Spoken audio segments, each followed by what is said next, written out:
what if everything like you've ever been told was a lie? And what if everything that you've been telling yourself is a lie? Because I think we create this reality that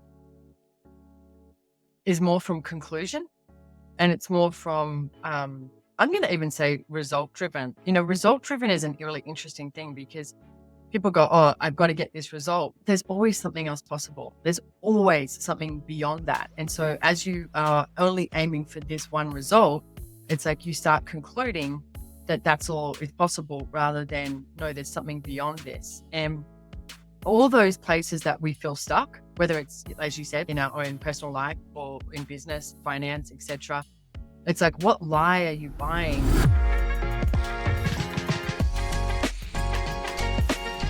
Good morning, good evening, good day. This is Conor and Kallum with the Unplugged Podcast number 43. And we have a very, very special guest today. Today, we have entrepreneur, author, and speaker, Simone Molasses, who's joining us and zooming in today from the Sunshine Coast in Queensland. Kallum. Thanks for being here, Simone. Simone is a global entrepreneur, speaker, and author, as Conor said, redefining business. As a leader in access consciousness, she helped grow it to 600 plus staff with 220 translators and 500,000 access bar facilitators in 176 countries, expanding even through the pandemic while others downsized. Her joy of business approach flips the script on traditional business, proving success doesn't have to be stressful. She and her team run a 24/7 global operation and using Zoom so effectively that Zoom itself reached out to learn from them. Simone has hired based on awareness and energy, not just resume, and believes great ideas come from everyone, not just from the top. Her work is all about possibility, expansion, and making business a creative adventure, not just a grind, and is always curious about what next. Simone, thank you so much for being here. From the Sunshine State where I grew up. Welcome. Thank you. Thank you, Kallum. Thank you, Conor. It's always interesting when you have someone read your bio or what's sent in. You're like, you're just living your life, right? You certainly are, especially having a home and living in the Sunshine Coast, but you're also based sometimes throughout the year in Costa Rica as well. Is that correct? Yeah, I travel, I think about 9 months of the year at the moment. I look at that all the time with what actually works for me. But yeah, I do spend quite a bit of time in Costa Rica. We have a eco resort there called El Lugar. Plus, my horse is there.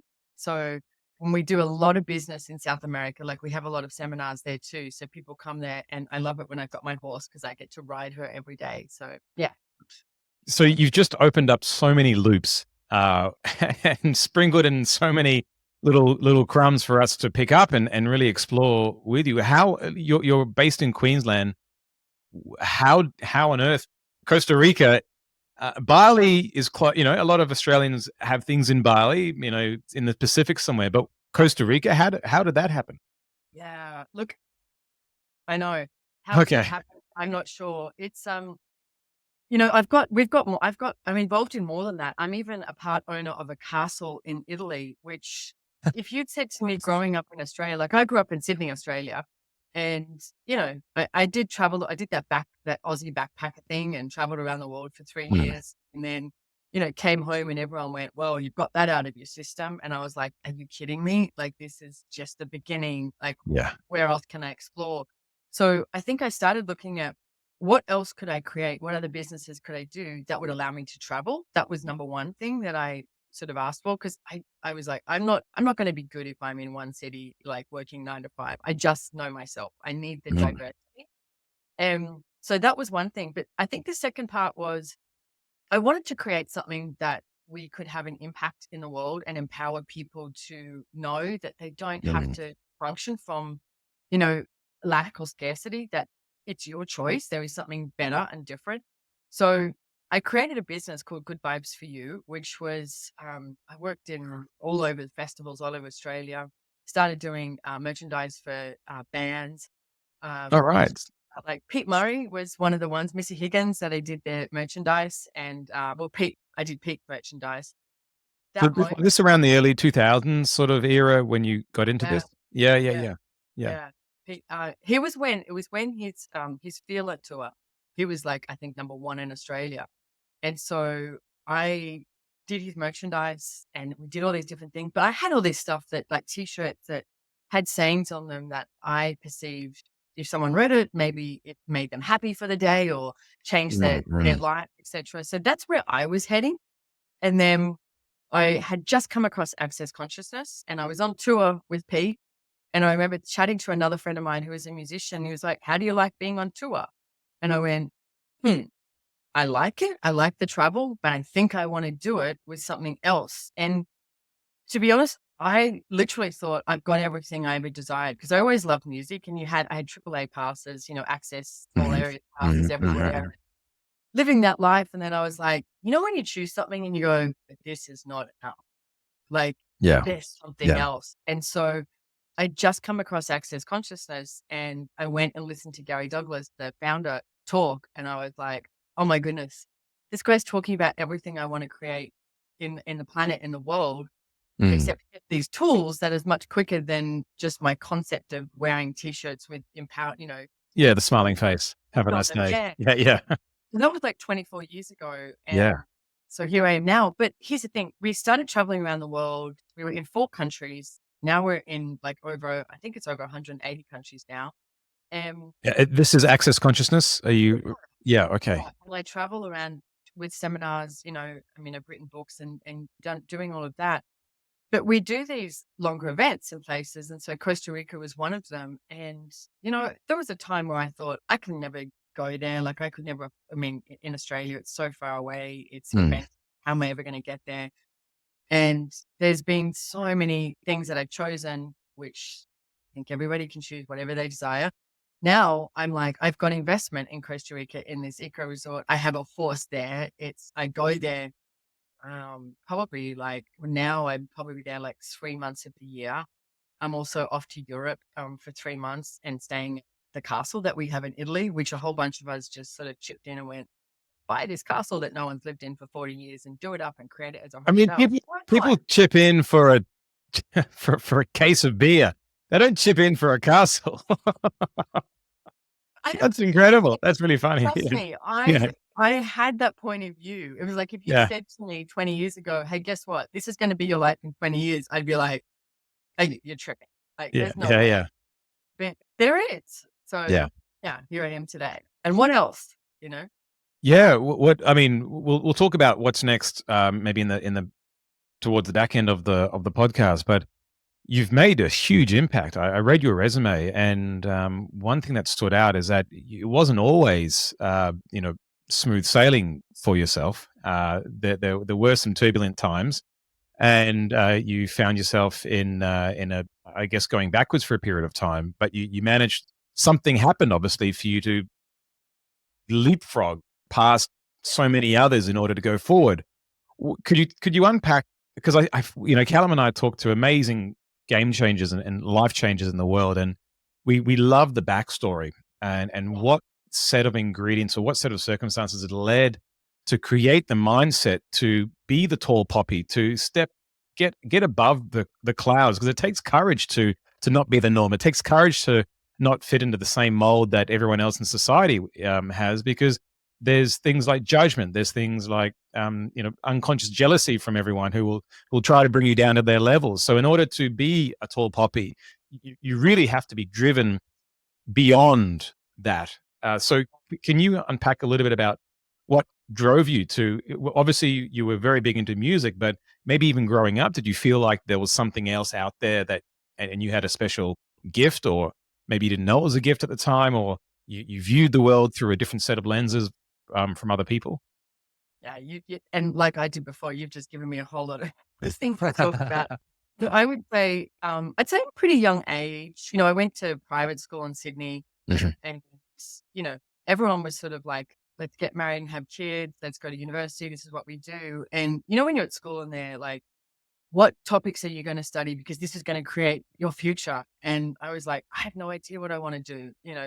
I knew I wanted to explore the world, and I knew I wanted to own my own business. And so for me, I also was like, I don't get it. I don't get there's got to be something different. There's got to be something different. And I think that's where it was sort of almost like an internal mantra of mine of there's got to be something different. What is it? Where is it? Where do I go? Who do I ask? Because this can't be it. And I would always looking at the planet just going, this earth is amazing. Growing up in South Sydney and right on the national park and having all of that there. And then there's trauma and drama and people creating stuff. And I studied history a lot at school. I really liked that and seeing how people live and their choices and what their choice creates. Like what action you take today creates your future, basically. But looking at all of that, and then, so I traveled all over the world, did all of that, still felt lost, I would say. And probably because everybody else appeared to have it together and appeared to be happy with their choices. And here am I walking along going, none of this I'm is not great. happy. Yeah. I had a lot of friends who worked in corporate and really adored them. They were great. And then I started working at, Bondi Beach markets and glebe markets on the weekend and selling stuff and doing all of that. And I remember one friend said to me one day, when are you going to get a real job? And I was like, God, this is my real job. Like this is, and I think I just started choosing different. Choosing what was joyful for me was really important, not choosing something that I could, complain about. Like I remember at a pub one day in Sydney and a friend of mine said to me, I just got this new job. And he went, you make me sick how much job satisfaction you get. And I went, what do you mean? And he said, Simone, every job you have, you get so excited and enthused. And I was like, why would you do it if you didn't like it? And that's pretty much how I lived my life, which I think is different. And if everyone chose that, I think we would have a really different world here instead of, complaining about what they don't have. Choose what it is you'd like. God, there's so much to talk about there, but I want to mention the part about the judgment because I've definitely fair share of vilification, and especially as you do become more successful. I mean, I get like yesterday I went to get a massage at this place I'd never been to before. And I walked out afterwards, and we're all a bit dazed after this great massage. And the woman in reception said to me, Simone, and I went, yeah. And she goes, I just want to thank you for your podcast. I listen to it every week. And I was like, thank you, and I get feedback like that all the time. But in the same time, you also get a lot of judgment and a lot of vilification. And I think it's really important for people to get, as you choose what you're proud of. I am proud of everything that I've chosen. And I've chosen I like to say I've lived a colorful life because Sure. I have, right? But I'm proud of everything I've chosen and keep going because you tend to listen to the judgment and you dismiss the gratitude and you dismiss that acknowledgement, and you need to be okay with what you're choosing, but also receive it all, but don't take any of it too seriously. It's like, are you choosing every day what makes you happy? Like what the future is that you desire. I think that's really important to get because at one point, I had some really harsh vilification in Australia. And I remember sitting on my balcony with a friend of mine and we're having a cocktail, as you do when you get vilified, I drink cocktails every day for that same reason. No. Celebration. But I was getting really depressed. Yeah. And I was getting really sad about it. And I was so upset. And he looked at me and he said, Simone, he said, they're winning. And I went, what do you mean? And he said, look at you. He said, this is not you. And I sat there and I was like, you're right. And I was like, okay. I was like, fuck that. I'm not choosing that anymore. No one is going to be able to have that over me. And what showed up for me after that was you sort of dig deep and you do have, like you mentioned, courage. It's like you find that, whatever you want to call it, inner strength, courage, you find more of you and you're like, you know what?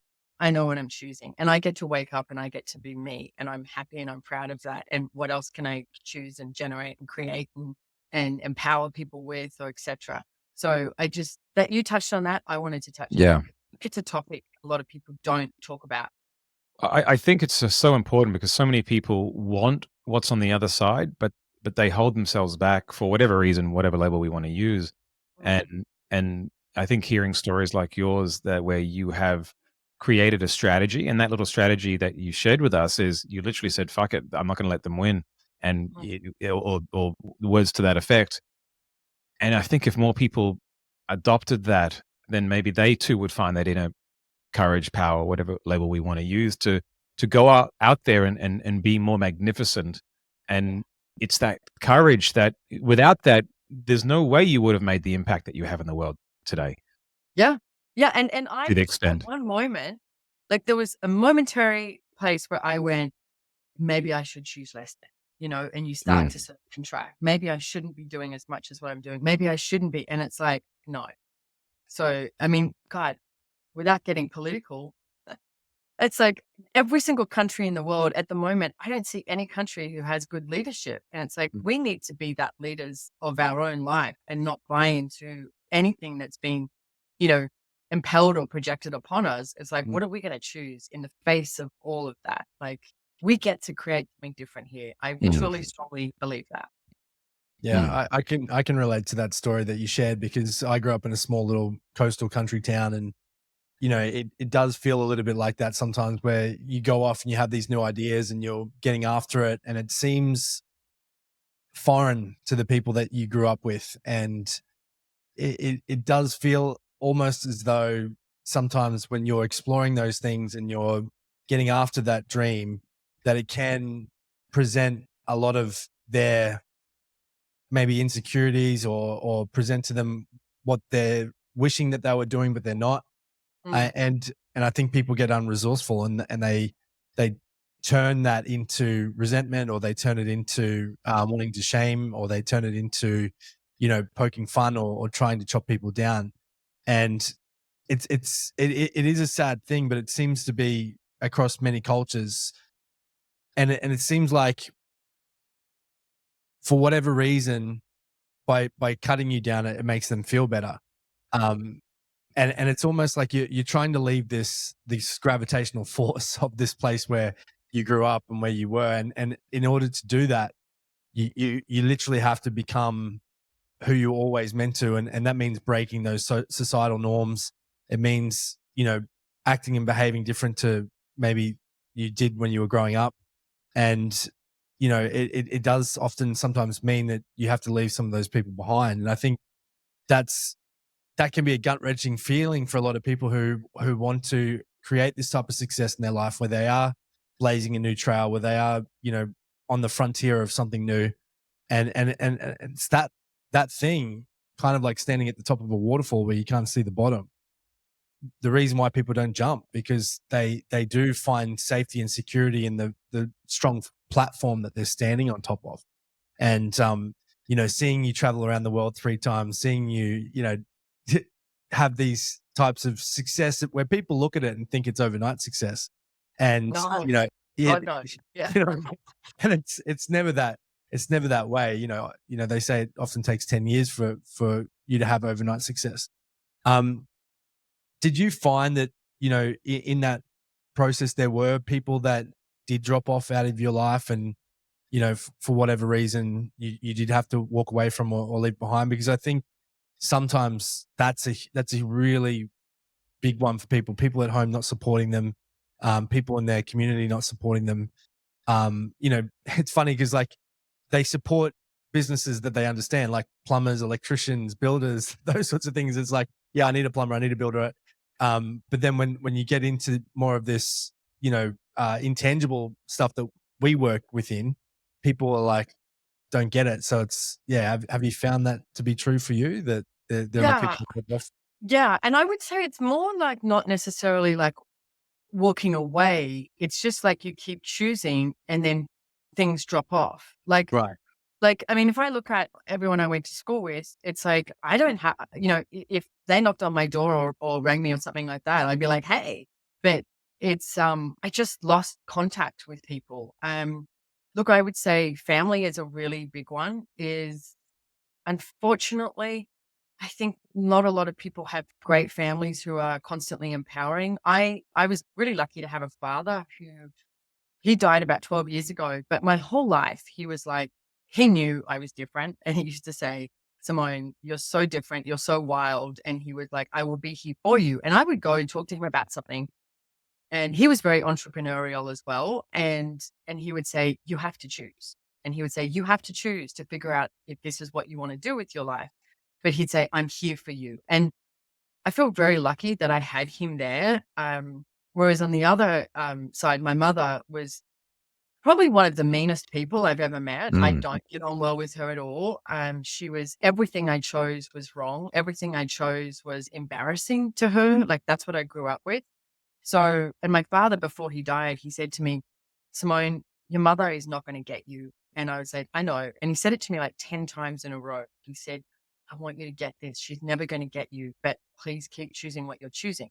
And he's like, I'm so proud of you. And this is, gosh, I wasn't in this 12 years ago, you know, and I'm grateful for that because I had that.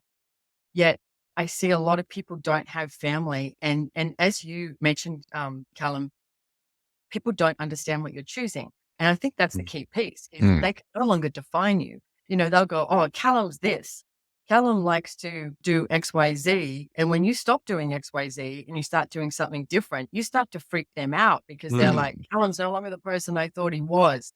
You know, I was comfortable with this as a limitation. Whereas for me, I love, what if we could make everybody so uncomfortable that they chose?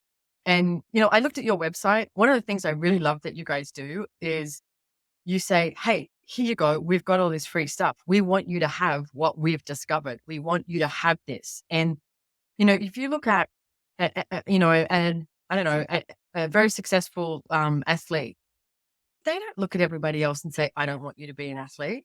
They'll do everything and to empower someone to be an athlete. It's like, if you look at someone with money, like I'm so grateful that I have gone through so many phases with money, from having no money, being in debt, you know, having money, investments, all this sort of thing. And I would like everybody to be a millionaire, if not a billionaire. Like, what would we create in the world if we could? And I would do everything I can to encourage people to know that that's actually possible and see that that's what you guys are doing too.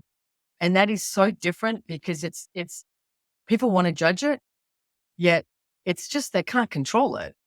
It's like out of control. And I think if we be more like that, and I just think we just got to keep going. Yeah, it resonates with us. One of our, or certainly one of my, and I know Kallum likes it as well. It's a quote that I've been using a bit lately.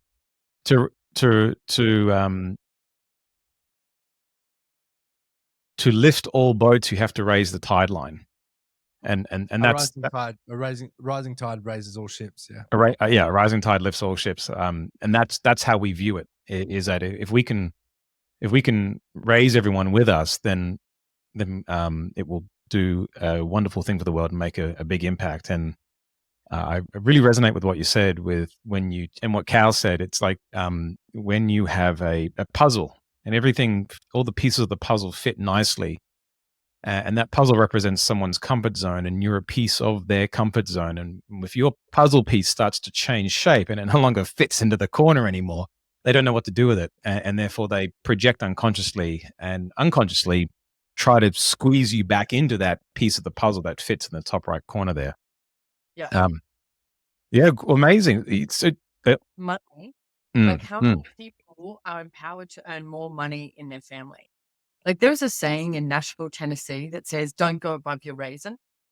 And that's, you're not meant to go, like, not sultana, you're raising. You're not meant to earn more money. And again, I was really grateful for my father because one of his main job was an accountant. And he said to me one day, Simone, you've surpassed me. And he said, do you realize you've surpassed me? He said, and he was older, and he said, you need to find another accountant. But he was grateful for it. And I don't see many families going, hey, can you please, let's play leapfrog. Let's get bigger and let's get greater. The first thing they do is judge something. Like, I remember a member of my family at one point said, you know, ever since you've been doing Access, you've become really materialistic. And I went, what? I was like, how's that work? And I looked over and I was like, oh, I just got a convertible BMW. Oh, I just bought a house. Oh, and it was like, no, I was successful in what I was choosing. It's like, and those things can show up as you create more money, but I wasn't doing it for the new car. Like, that's just part of the joy that shows up. Convertible when it's raining and the roof's down and you got, like, it's fun, you know? And but people will put it into, as you guys have said, like this different box so that they can try and define it and judge it rather than go, oh, I'll have some of that. Let's go. Yes. So speaking of money, I would imagine you'd probably have a bit to say about money and energy, looking at the website and your resume. But one of your power stories, I'll just call it a power story. It could be whatever story, empowering story, is that you were in $187,000 of debt.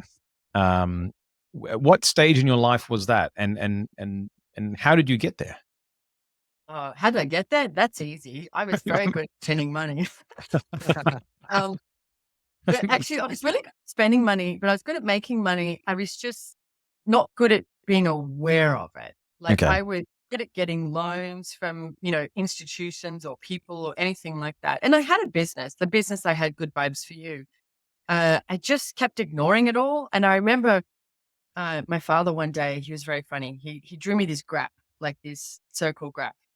And he said, Simone, I need you to look at this. And he drew all these little, parts of the graph. And he said, here's your finance, here's your creation, here's creativity, here's this, and his finance sector, a part of the pie, was quite large. Mm. And I was so petulant and whatever. And I was like, no, that's not my graph. And I crossed it out and I said, this is mine, and I drew like 90% of it was creativity and 10% was financial.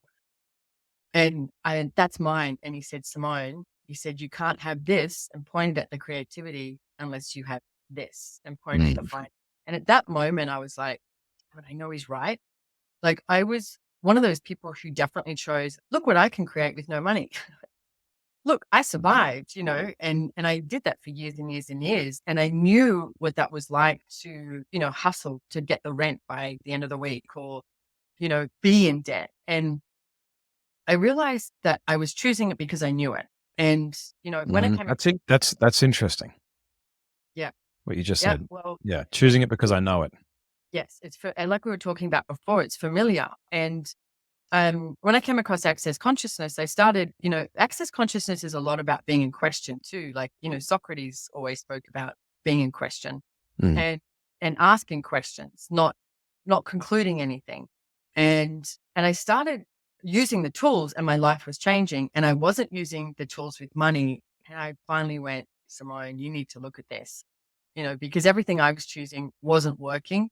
So I knew I needed to like flip and pivot and choose something different. So I remember sitting in my office and I went through everything, and I actually sat down and figured out how much I owed, to everything, and freaked out for, 10 minutes and went, oh, what am I going to do here?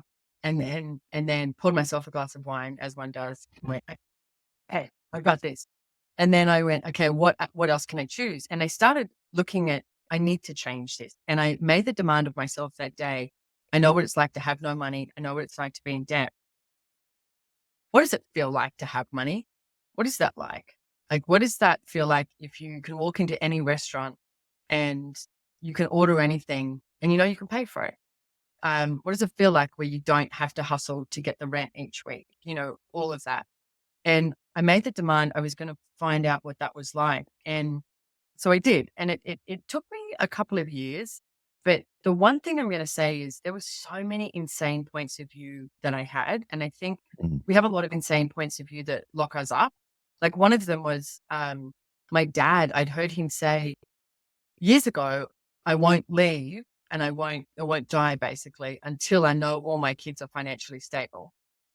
And as I kept asking myself questions, I realized, wow, I'm creating myself to be a financial mess here so I can keep my dad alive. I was going to say if there's any secondary gain there. Well, I spoke to him about it and he was like, what are you doing? Yeah. I was like, I know. And then the funny thing is when I bought my first house, he actually helped me a little bit buy the house, and he was quite older, and he died like 2 weeks later. So there was some sort of truth in his world. Like he escaped in World War II from Lithuania, and having the stability of finances was very important to him. Like educate yourself and be financially stable. So when he could see that I was choosing that, I got that he was like, okay, someone's going to be okay. And, anyway, other story. But I just want to reiterate about the familiar thing, because when I realized I was out of debt, And I sat in my office again and I looked through everything. And there was this one day that I went, wow, I actually have money. I've paid everything off and I have money. And to be honest, I was a little disappointed. I was like, this is what it feels like. And I was like, this is a little boring. Yeah. And within 2 weeks, I found myself back in debt. So I started asking myself the question, what do I love about creating debt over and over? And one of the main things I got to was it was familiar.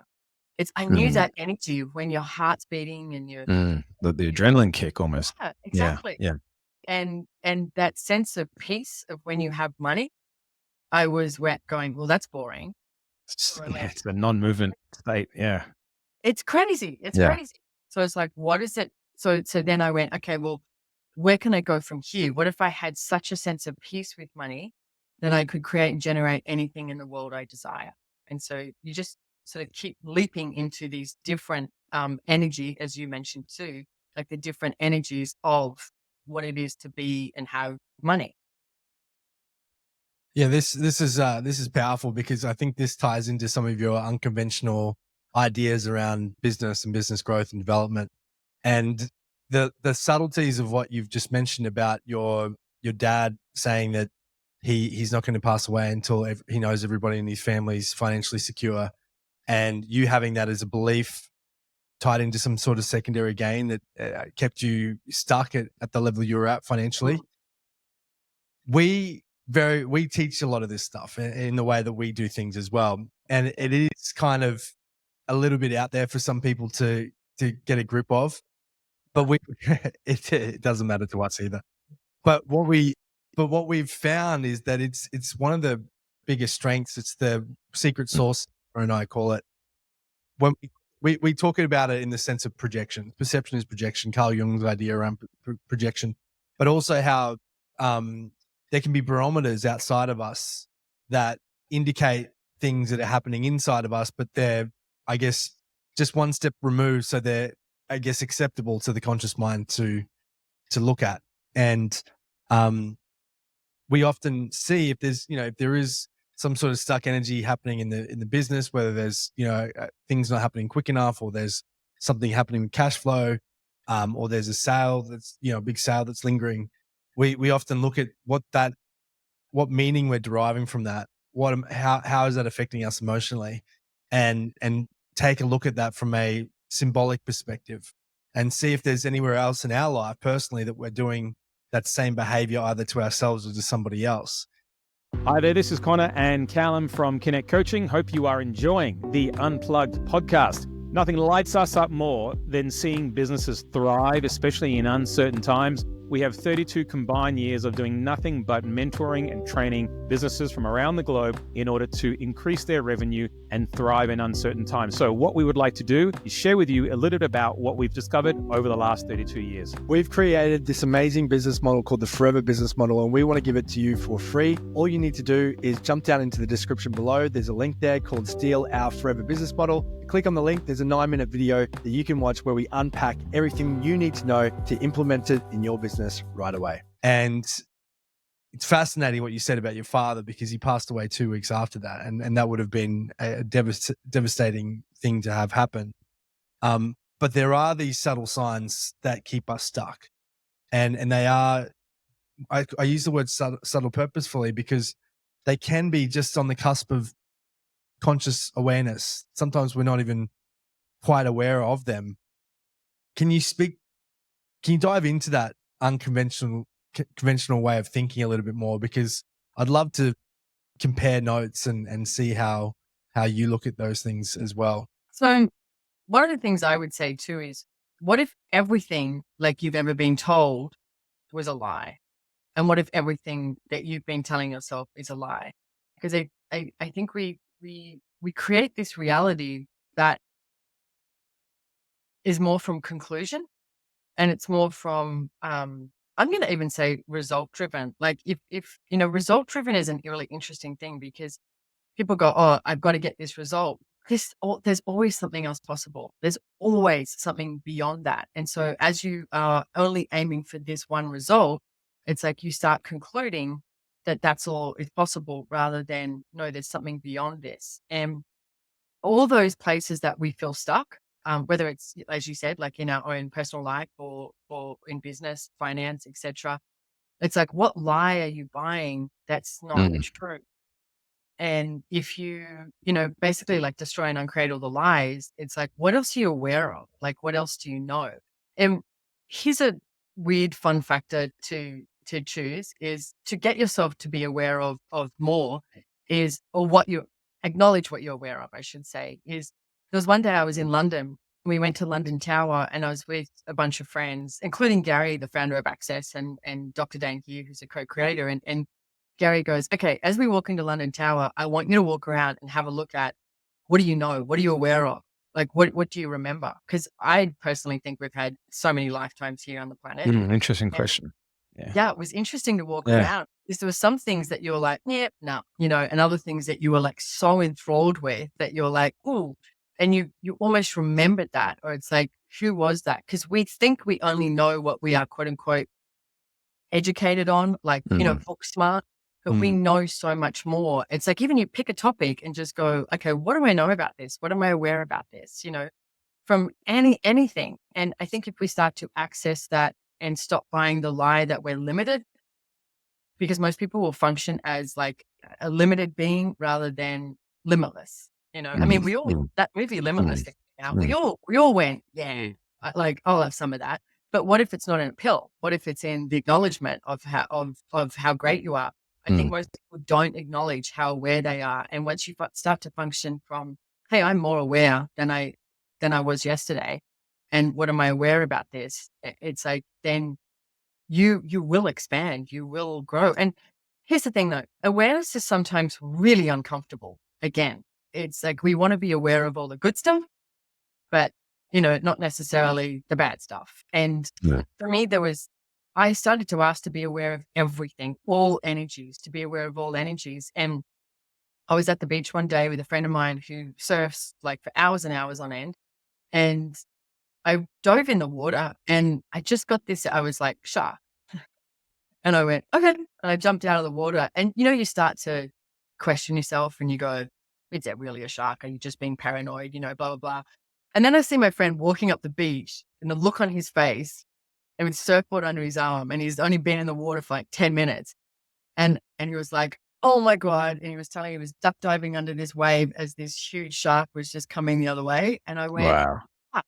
And I'll never forget that moment because I went, Simone, don't doubt what you're aware of.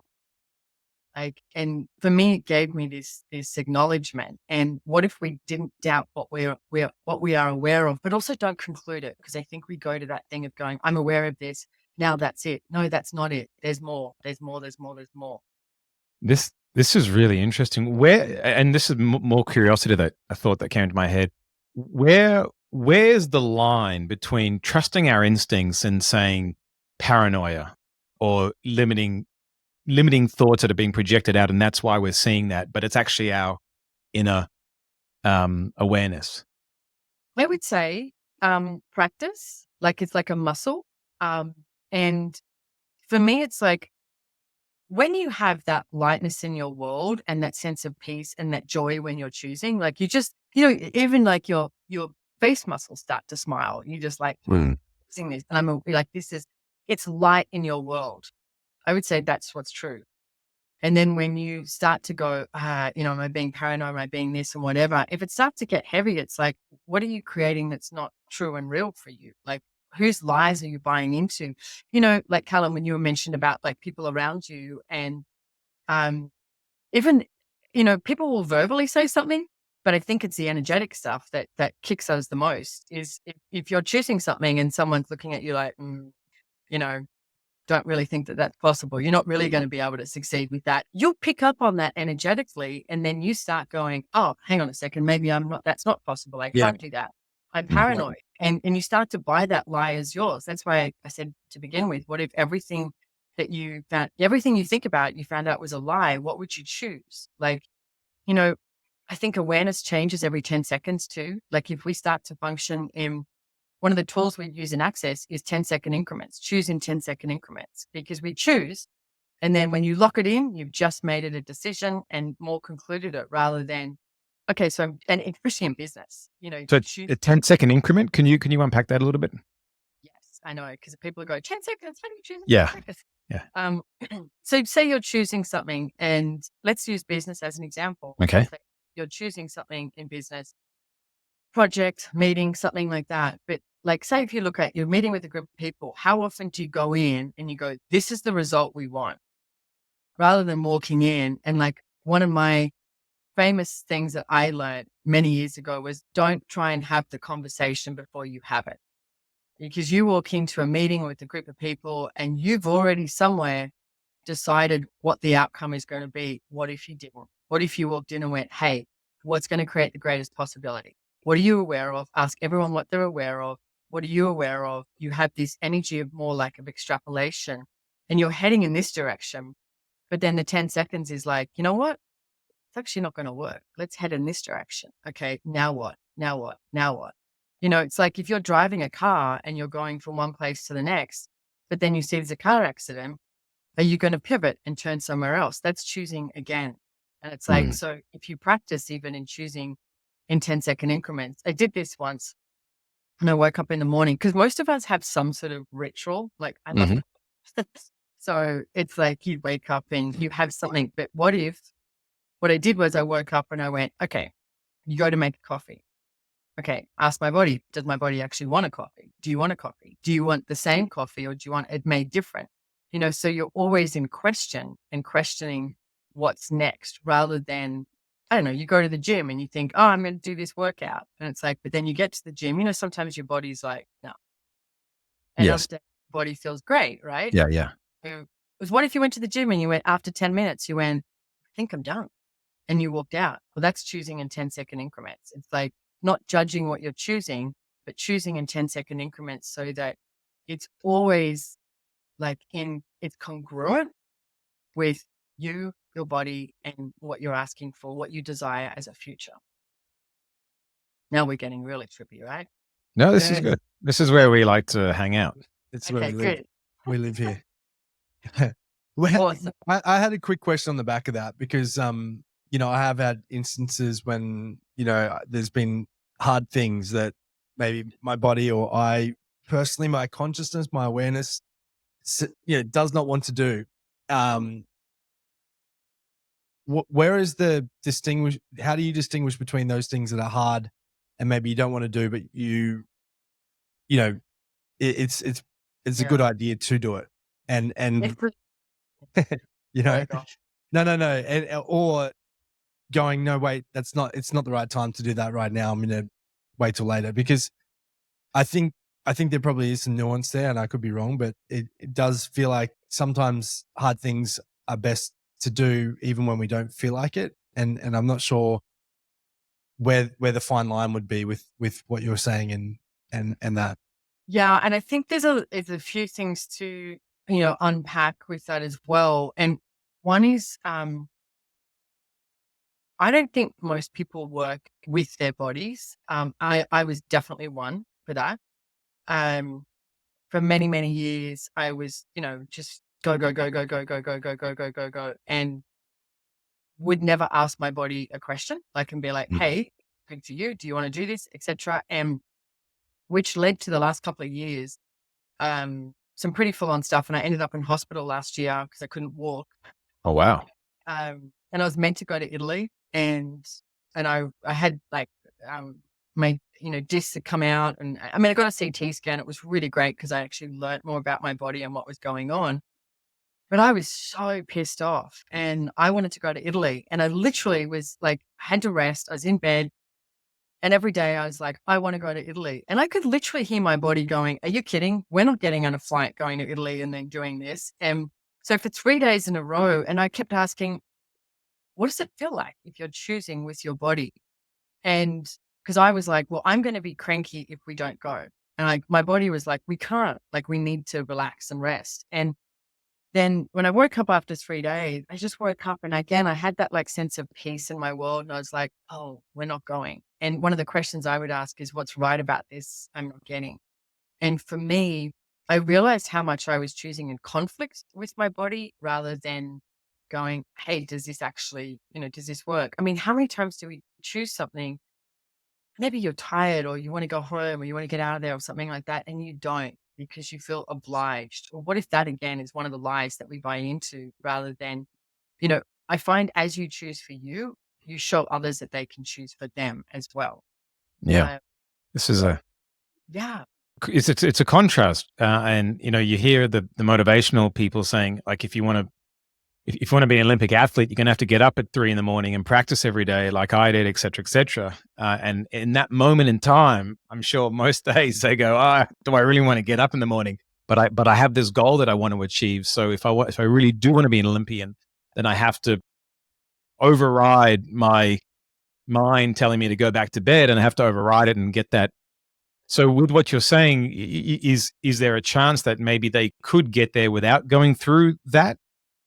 I don't know. I haven't actually worked with athletes in that way. But what I will say is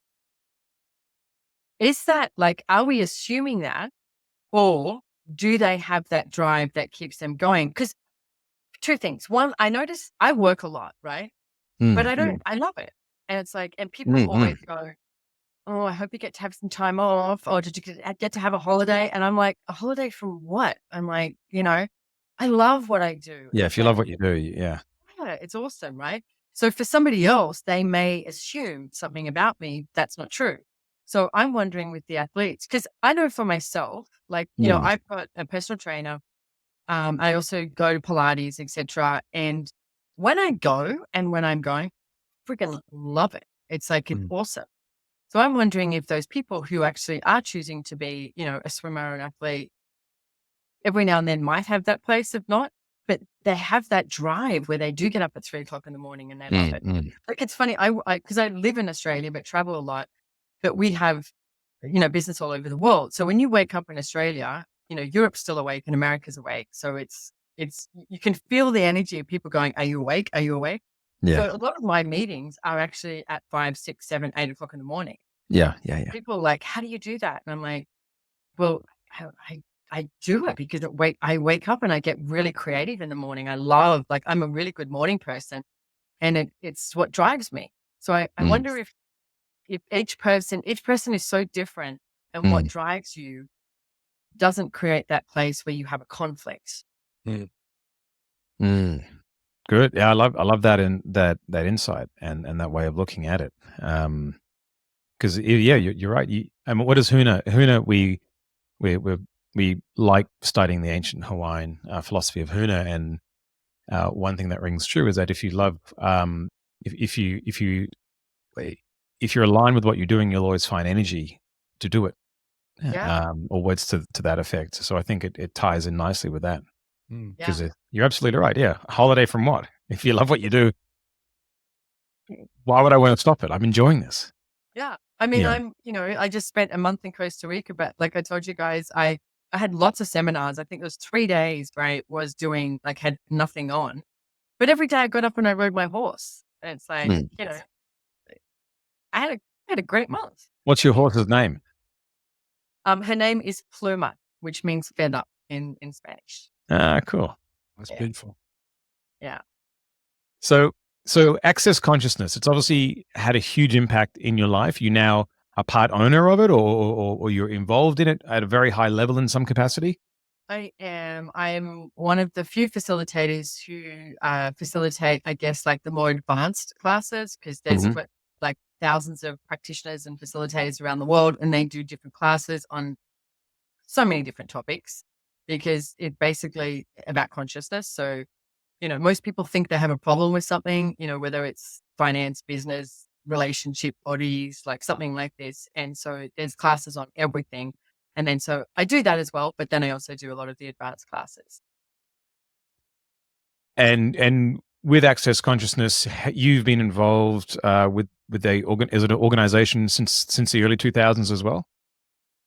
Yeah, since I think I met Gary in 2002. So right. For a while now. Yeah. Awesome. And it just opened up helped you open up so many doors, I guess.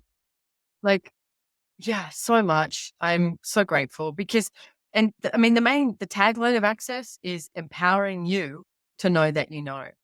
And, when I heard Gary Douglas speak the first time, this is one thing that was a few things he said. One, he was irreverent. He swore and he said, "Don't trust me, trust you." And I was like, oh my God, this is so refreshing.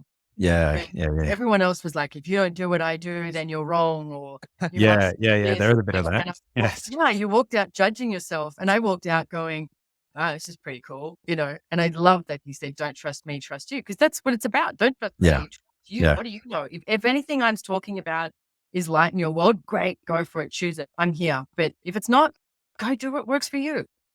Mhm.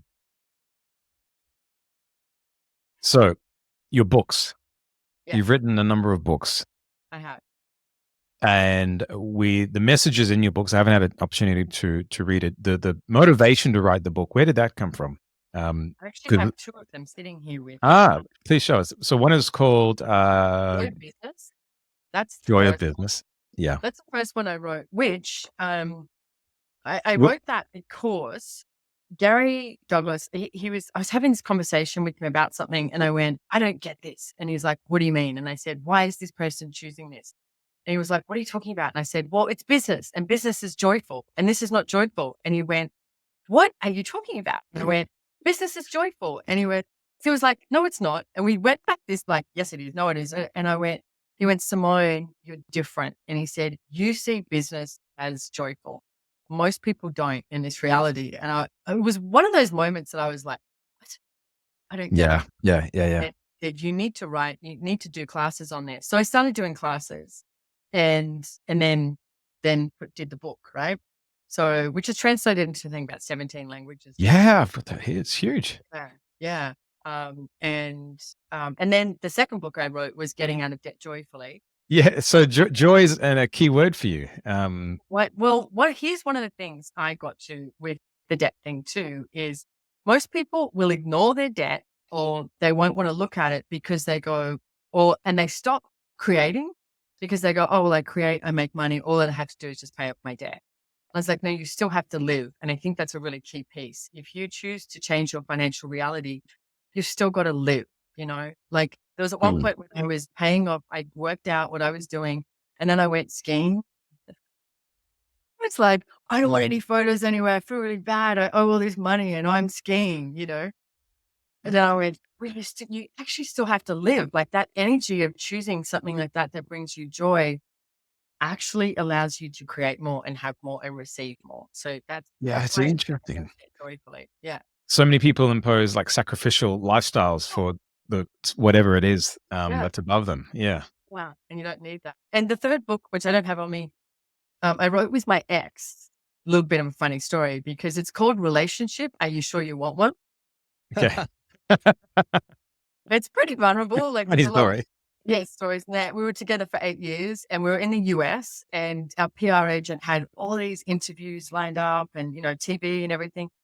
And we broke up and she was like, oh my God. And I was like, don't worry about it. We got this, Yeah. Because the whole idea of the book was, can you please question if you would like a relationship? Because not so much nowadays, but previously it was like, you're wrong if you're not in a relationship. And I think if you're going to create a relationship, you should be creating at least 20 times more together than what you would alone. Yeah. Like, relationship shouldn't be a necessity. It should be a choice. So that's what the book is about. And so when we went on TV in the US, that's what we both, hey, it's a choice. We're choosing not to right now. So, yeah. So that's the 3 books that I've written so far. And the third book's, what's the name of it? The Relationship. Are you sure you want one? Are you sure you want one? There's no joy in that one. I was going to say, there should be the joy in relationships. Give yourself. Well, how many people do you know that are in a relationship that you're like, what are they doing? Yeah. It's like, allow yourself to choose, again, what works for you. So you've pivoted a few times within your career. How do you know when it's the right time to pivot? Like, how did you know, this I'm okay to finish and go this direction versus if I stick it out, I'll be able to achieve a little bit more, whatever the mind games people play with themselves. I think there's one key question you have to ask is what you're currently working with, like project business, is it about to be so successful and are you willing to receive it? I see a lot of people who quit when something is about to be successful. And I know this sounds weird, but there's so many people, I like to call it the joy of failure. It's like when they do that, I gave it a shot, gave it a good go, but it didn't work. A lot of people are more comfortable with that joy of failure than they are with success beyond anything they could have ever imagined. And so ask that question, is the business about to explode? And a business feels different when it takes on its own sort of like heartbeat is what I would say. It almost feels like it's disappearing on you, because not all businesses need your attention every day. So Yeah. when they stop needing your attention every day and you're like, is it still there? Does it still exist? And it's like, yeah, ask, is it about to explode into something different? Like almost like let it go. And then there's the place where I think you need to look at, like for me, with the, I told you about Good Vibes for You and Access. And I was actually, one of the reasons why I did pivot big time was I was in Sydney doing Big Day Out, which I was going to say that's just dropped. Good Vibes was a in association with Triple J. Was there a lot of? No, there was there was another company. I can't remember what it was called, but it was similar. It used to go. Okay. But anyway, we used to do festivals and everything, and like I said, work with some musicians. But I had my van, and it was filled with stock merchandise for Big Day Out. And I woke up in Sydney. I was staying at a friend's house and walked out at 3 a.m. in the morning to go set up, and it was gone. And I was like, I stood there and was like, oh my God. And I rang the guys at Big Day Out, and they were like, oh my God, they were Simone, come in. I mean, I had the best day, but it was a day of like, what am I going to do now? So I started to question, what do I want to do? I didn't have anything insured, like nothing. So I actually hitchhiked home 15 hours up to Queensland and with 3 different people, and got to really look at it. And I went, okay, I don't think this is what I want to do anymore. Yeah. For me, you don't have to have those harsh things. Like you don't have to have that 2x4 in the back of the head to change. Yeah. Acknowledge when it's time to change. Like I moved up to Queensland originally to be a naturopath. I was going to study to be a naturopath. And that's when I met a facilitator of Access. And I was like, wow, this is actually like, I think energetically you've got to follow that and not doubt it and not judge it. As we've been discussing, no matter how different, if that's for you, choose it. And you've got to choose. Like I probably made more bad choices than most people have been willing to choose. Like choose. If you choose, you'll find out. Does this work or not? Yeah. What's that expression? The master has failed more times than the novice has tried. It sort of rings true there. Yeah. And absolutely. I've been so successful in business, and I've failed dismally in business. It's like, I've gained awareness from all of it. Yeah. And I think when you are blazing a new trail and you're going places that no one that you have ever met has gone before, you have to make wrong decisions to calibrate on what the right ones actually were. And, I look back, you talked about a colorful life. I definitely have lived one as well. And, I think that all of that, and a lot of that was kind of an outcome of not really knowing what I wanted to do either. It was trying to figure out what it was that was my unique gifts, my unique passions, and looking at the people around me and seeing how they'd found purpose and what they loved to do. And I wasn't ever going to settle for doing something that I didn't love doing, like the people that I saw around me. But there was a lot of things that I loved that no one that I knew had ever done before. So, there is a lot to be said about blazing that trail, and you incidentally do make the wrong choices, or you make decisions that lead you down paths that you didn't expect or didn't want to be down. But the ability to keep choosing, as you mentioned, and ability to continue forward and calibrate based on what you've learned along the way is what sets you in the right stead and towards what you actually were looking for the whole time. So it's not an easy journey, the one that you've chosen. But I think it's one of the most rewarding and most exciting ones that you can live. And I think, given that we may have lived multiple lifetimes, but this is the one that we remember, and you get one shot at it. It's important to make the most of it. I believe. Yeah, me too. I have that sense that you guys, I could say the same thing to you guys too. Yeah. Yeah. but let's so piggybacking off that, Cal, and Simone, you've achieved a lot in your life. You've had that colorful past. How do you manage? And you give a lot to what you do. Burnout, does that ever come into your awareness at all? A lot of business owners churn and hustle, and they start to burn out. What are your insights or strategy maybe to help some business owners who are burning the candle at both ends and the gas tank is starting to I would say there's a reduce? One of the things that we have in Access is called bars. We actually have a whole thing called bars in business, and it's a hands-on process with 32 different points in your head. Oh, wow. All different topics like, control, money, awareness, sadness, joy, aging, like all these different, topics. And so when someone is running your bars, it starts to sort of delete all of the stuff that's going on for you, like that monkey mind, that frantic stuff. And so I would get my bars run at least once a week, if not possibly two. We have a whole, like I said, bars in business is pretty big around the world. Businesses are starting to bring it in so that people can get their bars run maybe once a week or once a month or something like that. That's one thing I would do. So it's a bit of a reset sort of thing in a way. Yeah. Like an emotional reset.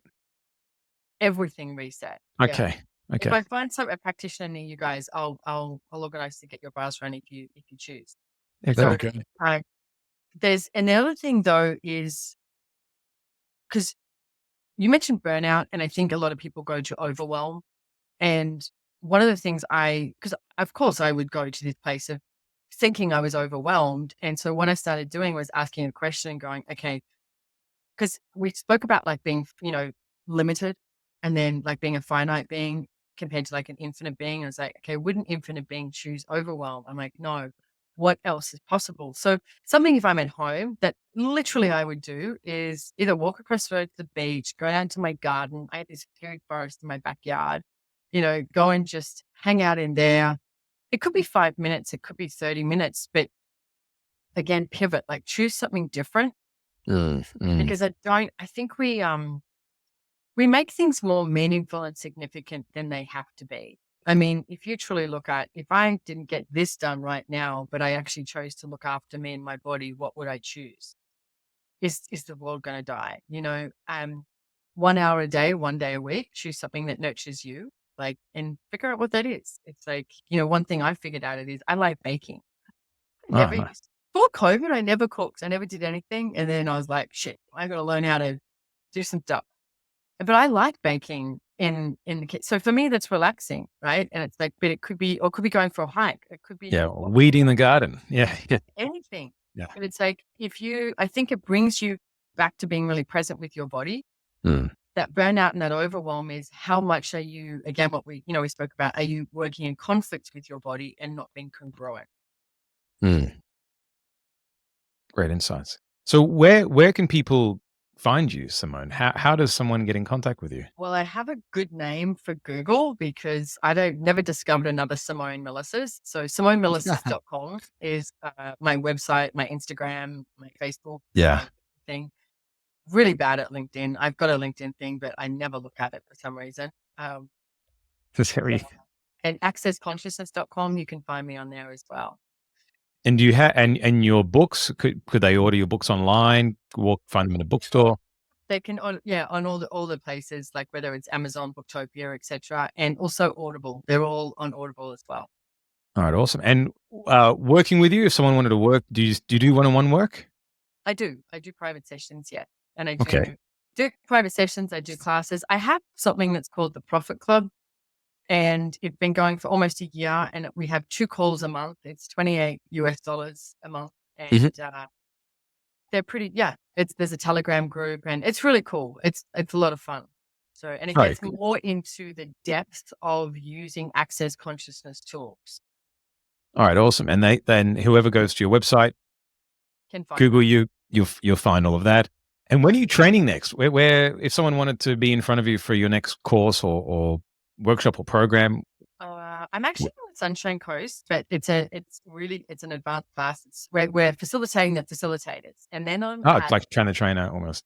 Yeah. Yeah. And then I'm really excited about this, but again, it's more of an advanced class. We're going to Uluru.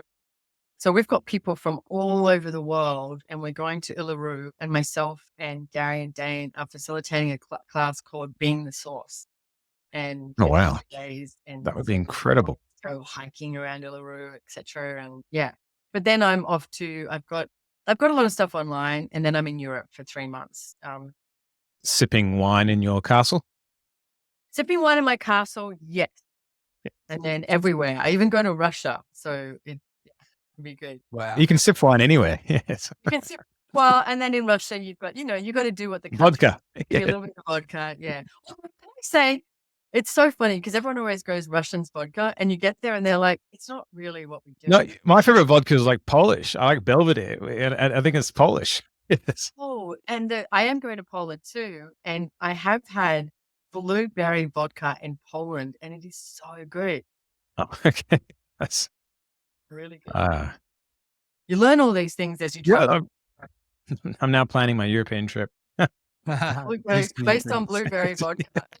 Well, the thing was, I got why they did it. One of the times I was there, it was so cold. I was like, why are we outside? Like, it's so cold. And a friend of mine who smokes, she was having a cigarette. So I was like, okay, I'll stand outside with you.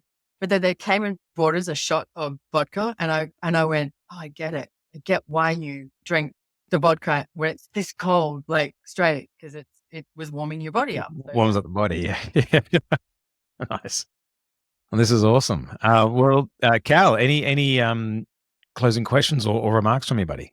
Yeah, no, it's just a pleasure to speak to like-minded people that look Absolutely. It's refreshing. Really. Yeah. look at business through, a similar lens, not the same, but similar lens to what we do, and that unconventional approach to business, and believing that business can be joyful and it doesn't have to be stressful. We came from a very stressful environment that we used to both work in, and even though it does get stressful at times with what we're doing now, we do our absolute best to make sure that we're putting measures in place so that we can get outside the noise, breathe the fresh air, put our feet in the sand, and soak up some of that fresh mana energy while we're out doing it. Because when we do that, I know that when we both do that, and we need to remind each other at times, we come back and we perform 10 times better than we were before. So,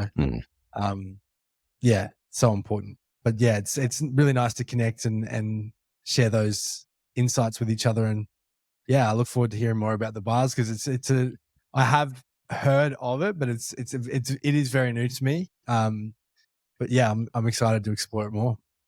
Cool. Well, I'll find out. And I'm so grateful to be here. It's, as you guys said, it's really nice to meet up with people who are, same thing, heading in the same direction.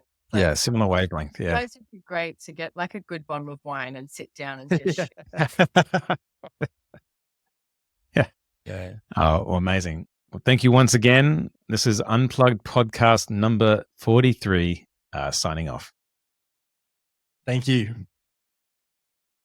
Thank you very much for watching the Unplugged Podcast with Kallum and Conor from Connect Coaching. Hope you loved this guest this week as much as we did. Cal? What we wanted to remind you of is that if you wanted to steal our forever business model, which is perfect for all sorts of businesses around the world, to start to build extra revenue in your business right away, get instant access by clicking on the description and going into the link below, watching the 9-minute video where we unpack everything. See you next up.